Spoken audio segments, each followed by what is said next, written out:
A look through the international newspapers for you with Flo. Hi there, Flo. Hi, Kat. We're going to start off in West Africa. We've been talking today about this increase in the death toll, the number of Ebola cases, and that's getting some headlines in the papers. Absolutely. Those new figures were released by the World Health Organization yesterday. I pulled out one article from the New York Times, which is focusing on this. So the WHO says that more than 600 new cases were reported in the last week in Sierra Leone, Liberia, and Guinea. So those are the three countries that are most affected by Ebola. The World Health Organization says that the rate of new cases appears to be stabilizing in Guinea and Liberia, but it's still rising in Sierra Leone. So you can see this headline here. It says that Sierra Leone could soon eclipse Liberia as the worst hit West African country. So that crisis, of course, very much not going away just yet. We did report in recent weeks on all this money and kit that was being donated and sent across to West Africa. You've got an article from the Wall Street Journal about where some of that's gone. Absolutely. The Wall Street Journal reports on the front line of this epidemic and says that aid groups there say that one source of stress is the shortage of protective suits, these medical moon suits, as they're called, hazmat suits. They've really come to symbolize the epidemic. They're necessary to avoid any contact with deadly bodily fluids, and there are only a handful of manufacturers of these suits across the world. They've really ramped up their production, but they're failing to meet demand, especially since anxiety has risen in the United States. And you can see the headline here. It says that the U.S. is grabbing up all this Ebola gear, and it's leaving a lot less for Africa.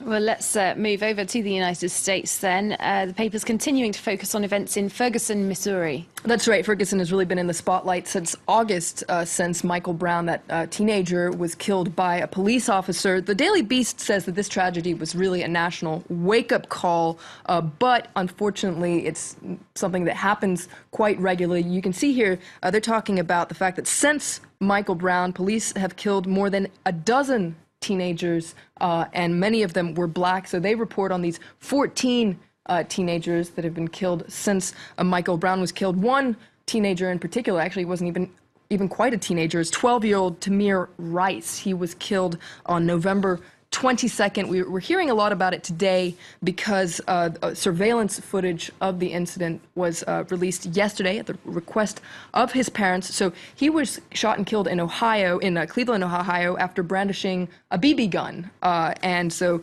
in this video, it's really hard to watch, and you can read about it in the Washington Post. You can see a police officer jump out of a police car and shoot him within 2 seconds. So his killing sparked immediate protests as well, mostly peaceful in the Cleveland area. And the protests overnight in Ferguson do seem to have been mainly peaceful as well, but this does follow 2 days of really quite violent unrest. That's right, violent looting, vandalism. The Independent takes a closer look. Why were these protesters so willing to destroy their own neighborhoods? Well, the Independent says it's because they don't feel any sense of belonging. You can see this headline here. They're talking about how they're outsiders in their own land. Now, Slate is reporting on one shop in particular in Ferguson that was looted, and that's a bakery called Natalie's Cakes and More. You can read about it here. So her shop was, this woman, Natalie DuBose, her shop was looted on Monday night. She launched a crowdfunding campaign, actually. It's kind of a nice story coming out of this tragedy. And you can see here she received over 5,000 donations, $170,000 in total to rebuild her shop. That's right. A lot of people condemning, of course, the violent elements in those, as you say, mainly peaceful protests.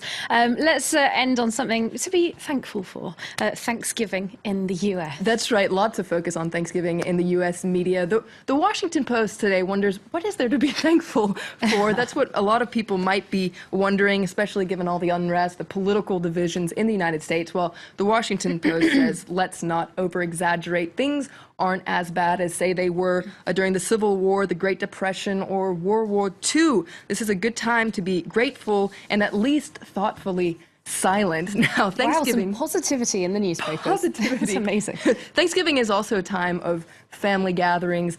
family meals, sometimes awkward family meals, it must be said, awkward conversations. It can be kind of a tricky obstacle course to avoid politics, religion, etc. Well, Slate has the solution for you if you're going to... Magic solution. Magic solution. It says, don't argue over Thanksgiving dinner. Solve these conundrums instead. So it has a list of topics of conversation. For instance, if you were condemned to be a tree or a fish, which would you rather be? Would you rather meet your ancestors or your great-grandchildren? Or my favorite one is, would you rather fight a horse-sized duck or 100 duck-sized horses? I think we could debate about that at least until dessert. I'm sure some very deep debate would be sparked by all of those questions. Thanks very much, Flo Villamino. Happy Thanksgiving to you as well. Happy Thanksgiving to you.